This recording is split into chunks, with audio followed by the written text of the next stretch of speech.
প্রিয় অষ্টম শ্রেণীর শিক্ষার্থীরা, আশা করি তোমরা সবাই ভালো আছো। আজকে আমরা তোমাদের অনুশীলনী 10.2 এর একটি প্রবলেম নিয়ে আমরা আজকে আলাপ আলোচনা করব। 1 নম্বর প্রবলেম, এটাও একটা থিওরি, একটা উপাদ্য। তো প্রশ্নটা হচ্ছে আমাদের এমন: বৃত্তের দুইটি সমান জ্যা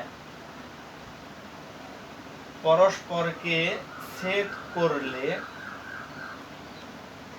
দেখাও যে এদের একটির অংশদ্বয় অপরটির অংশদ্বয়ের সমান। অর্থাৎ প্রশ্নটি বুঝে আমরা বুঝতে পারলাম যে একটি বৃত্তের দুইটি সমান জ্যা যদি পরস্পরকে ছেদ করে, তাহলে সেই দুইটা জ্যা যে দুটি অংশে বিভক্ত হবে, অর্থাৎ একটি জ্যা আরেকটি জ্যাকে ছেদ করার ফলে একটি জ্যা যে দুইটা অংশে বিভক্ত হবে, অপর জ্যাটিও যে দুইটা অংশে বিভক্ত হবে সেই দুইটা অংশের সমান। এটা আমাদের প্রমাণ করে কি করতে হবে? দেখাতে হবে। তো আমরা চিত্র দ্বারা যদি বুঝি তাহলে আমরা মনে হয় ক্লিয়ার বুঝে যাব। আমরা চিত্রটা যদি একটু লক্ষ্য করি, এখানে বৃত্তের কথা বলেছে। আমি একটি বৃত্ত অঙ্কন করেছি, যে বৃত্তে আমি দুটি সমান জ্যা অঙ্কন করেছি। যেহেতু এখানে দুটি সমান জ্যায়ের কথা বলা আছে, তাহলে সেই দুটি সমান জ্যা হচ্ছে এ বি ও সিডি। প্রশ্নের মধ্যে বলাই আছে সেই দুটি সমান জ্যা পরস্পরকে একটি বিন্দুতে ছেদ করলে, অর্থাৎ একটি জ্যা অপর জ্যাকে যদি একটা বিন্দুতে ছেদ করে, তাহলে তাদের অংশদ্বয় অপর জ্যাটির অংশদ্বয়ের পরস্পর কি আমাদের বলো দেখি সমান। অর্থাৎ এখানে এই বৃত্তের এ বি আর সিডি দুটি সমান জ্যা বৃত্তের অভ্যন্তরে মানে ভিতরে একটা বিন্দুতে কি করেছে বলো দেখি আমাদের ছেদ করেছে, পরস্পরকে কি করেছে আমাদের ছেদ করেছে। কোন বিন্দুতে ছেদ করেছে? ও বিন্দুতে কি করেছে? ছেদ করেছে।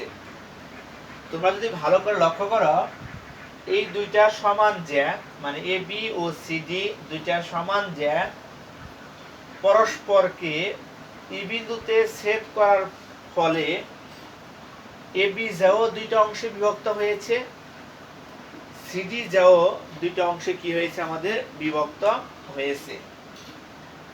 এ বি জ্যা দুটি অংশের মধ্যে একটা অংশ হলো আমাদের এই, আরেকটা অংশ হলো আমাদের বিই।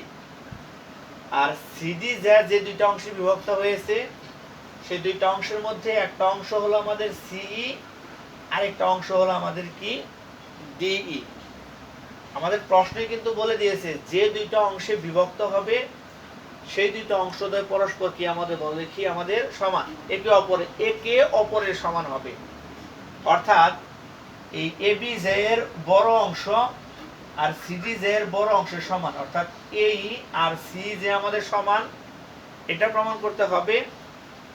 আর এই এবি জে এর ছোট একটা অংশ হলো আমাদের বিই, আর ওইটার ছোট অংশ হলো আমাদের কি ডিই। অর্থাৎ বিই অংশ আর ডি অংশ যে পরস্পর সমান, এটা আমাদের প্রমাণ করে দেখাতে হবে। তো আমরা এর জন্য বিশেষ নির্বাচন আমরা লিখেছি, একটু গুছিয়ে লিখেছি। আমরা লিখেছি যে মনে করি উকেন্দ্র বিশিষ্ট বৃত্তের এই উকেন্দ্র বিশিষ্ট কি বলো দেখি বৃত্তের এ বি ও সিডি দুটি কি বলো দেখি সমান জ্যা।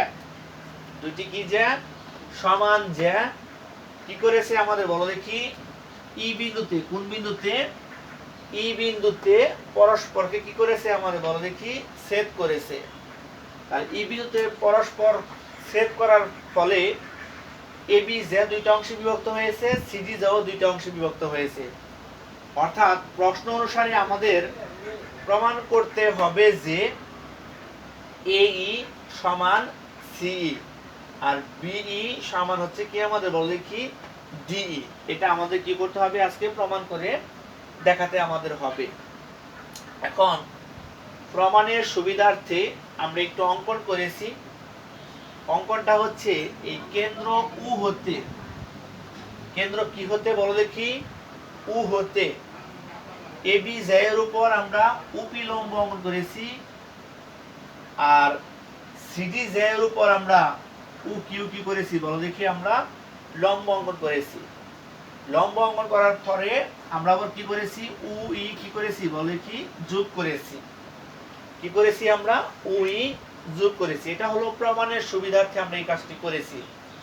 অঙ্কনটা কেমন হবে, অঙ্কনটা হবে কেন্দ্র উ হতে এ বি ও সিডি এর উপর, এ বি ও সিডি এর উপর যথাক্রমে উপি ও উ কিউ কি করি বলো দেখি লম্ব আঁকি, উই কি করি বলো দেখি আমরা যোগ করি, উই আমরা যোগ করেছি। এখন আমরা প্রমাণটা যদি স্টার্ট করতে চাই, তাহলে আমি তোমাদের একটা কথা বলে রাখি, আমরা প্রথম স্টেপে প্রমাণ করব যে পি অংশ আর কিউই অংশ হলো কি আমাদের বলে কি সমান। এটা আমি প্রথমে যুক্তি দিয়ে প্রমাণ করব। এর জন্য আমি এই ত্রিভুজটি আর এই ত্রিভুজটি কি করেছি বলো দেখি সর্বসম আমি প্রমাণ করেছি প্রথমেই। তো উপি যেহেতু এ বি এর উপর লম্ব, তাহলে এখানে অবশ্যই যে কোণটি উৎপন্ন হয়েছে সেই কোণটা অবশ্যই সমকোণ। আবার ও কিউ যেহেতু সিডি এর উপর লম্ব, তাহলে এখানে যে কোণটি উৎপন্ন হয়েছে সেই কোণটি অবশ্যই কি আমাদের সমকোণ, অর্থাৎ 90 ডিগ্রি। তাহলে আমরা বলতে পারি এই ও পি ইও সমকোণী ত্রিভুজ, ও কিউ ইও কি আমাদের বলো দেখি সমকোণী ত্রিভুজ। তাহলে এই দুইটা সমকোণী ত্রিভুজ আমরা কি করেছি, সর্বসম প্রমাণ করেছি। সমকোণী ত্রিভুজ সর্বসমতা যে শর্ত আছে সেই শর্তটি পূরণ করেছি বিধায় আমরা বলতে পারি এই ত্রিভুজ আর এই ত্রিভুজ কি আমরা বলতে কি সর্বসম আমরা বলতে পারি। তাহলে সবাই দেখি একটু যে ত্রিভুজ ও পিই ও ত্রিভুজ ও কিউই, তাহলে ও পিই ও ত্রিভুজ ও কিউই সমকোণী ত্রিভুজ, সমকোণী ত্রিভুজে এই দুটি সমকোণী ত্রিভুজে এই ত্রিভুজেরও অতিভুজ উই, আবার এই ত্রিভুজেরও অতিভুজ কি আমাদের বল দেখি উই। এই জন্য আমি লিখেছি অতিভুজ উই সমান অতিভুজ কি বল দেখি উই। এটা হলো সাধারণ, মানে দুইটা ত্রিভুজের অতিভুজ একই দিকে, এই দুইটা অতিভুজ কি হয়েছে আমাদের বল দেখি সমান হয়েছে। এরপর সবাই রাখো এই ত্রিভুজের বাহু হলো উপি আর ওই ত্রিভুজের বাহু হলো উ কিউ। তাহলে বাহু উপি আর বাহু উ কিউ এই দুইটা সমান। কেন সমান, আমরা পূর্ববর্তী ক্লাসে একটা উপপাদ্য শিখেছিলাম যে একটি বৃত্তের যতগুলি সমান জ্যা থাকে সকল সমান জ্যা কেন্দ্র থেকে সমান দূরে কি করে অবস্থান করে। অর্থাৎ এই জায়গায় এ বি আর সিডি দুইটি জ্যা যেহেতু পরস্পর সমান, তাহলে এ বি জ্যা কেন্দ্র উ থেকে যতটুকু দূরে থাকবে সিডি জ্যাও কেন্দ্র উ থেকে কতটুকু দূরেই আমাদের থাকবে। এটা পূর্ববর্তী ক্লাসে আমরা প্রমাণ করেছি।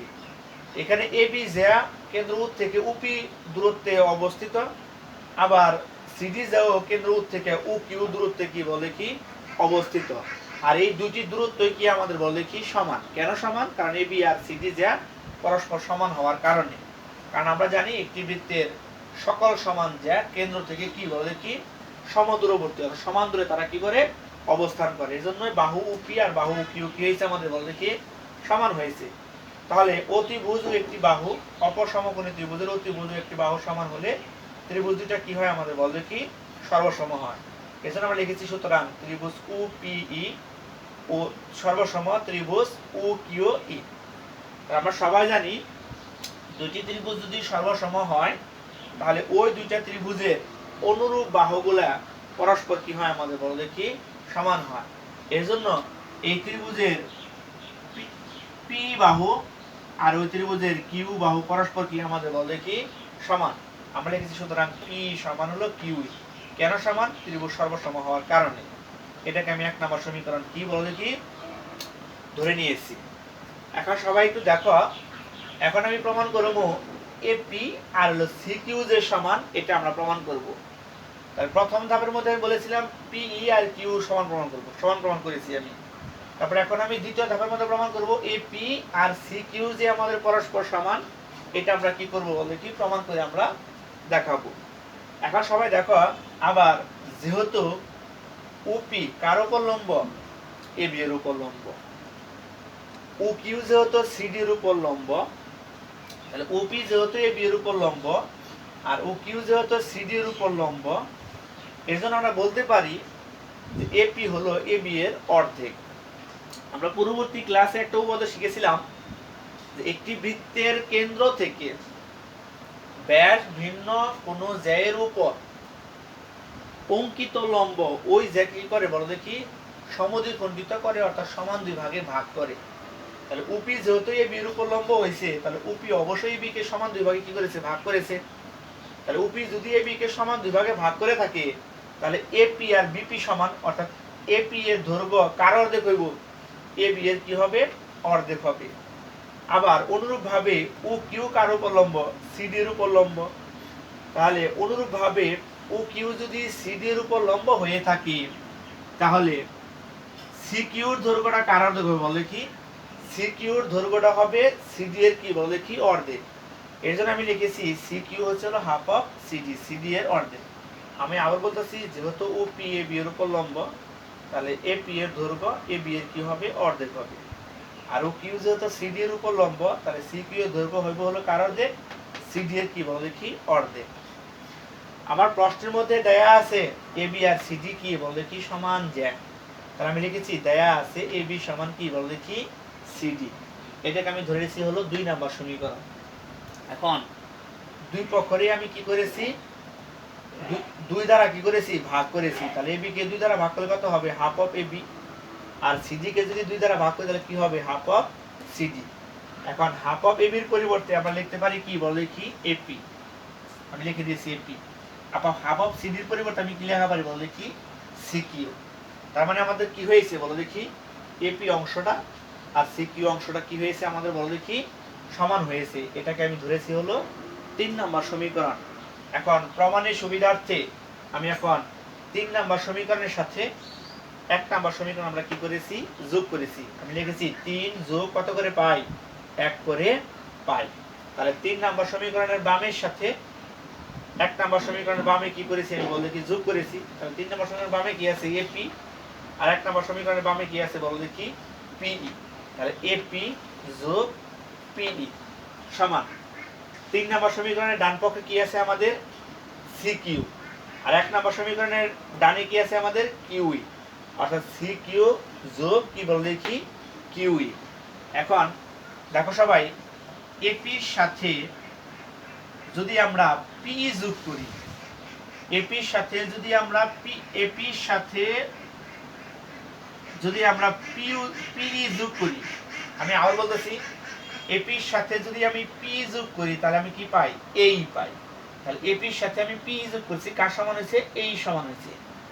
আবার সবাই দেখো, সিকিউর সাথে যদি আমি কিউই যোগ করি তাহলে আমি কি পাবো বল দেখি? সি পাবো। তাহলে আমি সিকিউর সাথে যদি কিউ যোগ করি তাহলে পাবো হলো আমি কি? সি। আমি আবার বুঝাই দিছি, এপির সাথে যদি পি যোগ করি, এপির সাথে পি যোগ করলে পাওয়া যায় হলো এই। আর সিকিউর সাথে যদি আমরা কিউ যোগ করি তাহলে আমরা পাবো হলো কি বলো দেখি? সি। আমাদের কিন্তু একটা প্রমাণ কিন্তু হয়ে গেছে। তার মানে এই আর সি কি হয়েছে আমাদের বলো দেখি? সমান হয়েছে। অর্থাৎ এই অংশটা আর এই অংশটা কি হয়েছে আমাদের বলো দেখি? সমান হয়েছে। এটাকে আমি ধরলাম হলো 4 নাম্বার সমীকরণ। এখন আমি যদি 2 নাম্বার সমীকরণ থেকে 4 নাম্বার সমীকরণ যদি বিয়োগ করি তাহলে আমার পরবর্তী প্রমাণটা হবে। সবাই দেখো যে এইখানে এই 2 নাম্বার সমীকরণ থেকে আমি এখন কি করেছি? 4 নাম্বার সমীকরণ বিয়োগ করেছি। অর্থাৎ সরি, আমি একটু ভুল লিখে ফেলেছি। এখানে আমার বিয়োগটা করতে হবে হলো 2 নাম্বার থেকে আমরা কয় নাম্বার বিয়োগ করে পাই বলো দেখি 5 বিয়োগ করে পাই। আমি আবার বলতেছি যে 2 নাম্বার সমীকরণ থেকে কয় নাম্বার সমীকরণ আমরা বিয়োগ করেছি 2 নাম্বার সমীকরণ থেকে আমরা 4 নাম্বার সমীকরণ আমরা বিয়োগ করেছি। আমি আবার বলতেছি, আমি একটু প্রথমে ভুল লিখে ফেলেছিলাম যে আমরা এখন 2 নাম্বার সমীকরণ থেকে 4 নাম্বার সমীকরণ আমরা কি করব বিয়োগ করব। তাহলে বিয়োগ করে পাই, তাহলে এই 2 নাম্বার সমীকরণের বামে কি আছে ab লিখেছি, আর 4 নাম্বার সমীকরণের বামে কি আছে এই, অর্থাৎ ab থেকে এই বিয়োগ করে থাকবো হলো বামে। আবার 2 নাম্বার সমীকরণের ডানে কি আছে cd, আর 4 নাম্বার সমীকরণের ডানে কি আছে বলো দেখি ce, অর্থাৎ cd মাইনাস কি বলো দেখি ce। এখন সবাই ভালো করে দেখো, আমরা যদি ab থেকে যদি এইটা মাইনাস করে দিই, তাহলে এটা যদি মাইনাস করে দিই তাহলে আমার কি থাকে বলো দেখি বি থাকে, কি থাকে বি, অর্থাৎ ab থেকে যদি এই বিয়োগ করে দিই তাহলে থাকে কত বলো দেখি বি। আবার cd থেকে যদি আমরা এই যে cd থেকে যদি আমরা এই cd থেকে যদি আমরা c বিয়োগ করে দিই, মানে এইটুকু যদি বিয়োগ করে দেই, এইটুকু যদি বিয়োগ করি আমরা তাহলে কি থাকে বলো দেখি d থাকে। তাহলে cd থেকে যদি আমরা এই cd থেকে যদি আমরা c বিয়োগ করে দেই তাহলে আমার থাকে কত বলো দেখি d। তাহলে আমার কি প্রমাণ হলো be আর d কি বলো দেখি সমান আমাদের প্রমাণ হলো। তাহলে অতএব আমরা বলতে পারি যে a কার সমান c সমান, আর be কার সমান বলো দেখি d এর আমাদের সমান। অর্থাৎ আমরা আজকে প্রমাণ করলাম যে একটা বৃত্তের দুটি সমান জ্যা, আবার বলতেছি একটি বৃত্তের দুটি সমান জ্যা মানে কোন বিন্দুতে ছেদ করলে তাদের একটির অংশদ্বয় অপরটির অংশদ্বয়ের পরস্পর কি হয় আমাদের বলে কি সমান হয়। আশা করি তোমরা সবাই বুঝতে পেরেছো। সবাই ভালো থাকো, আল্লাহ হাফেজ।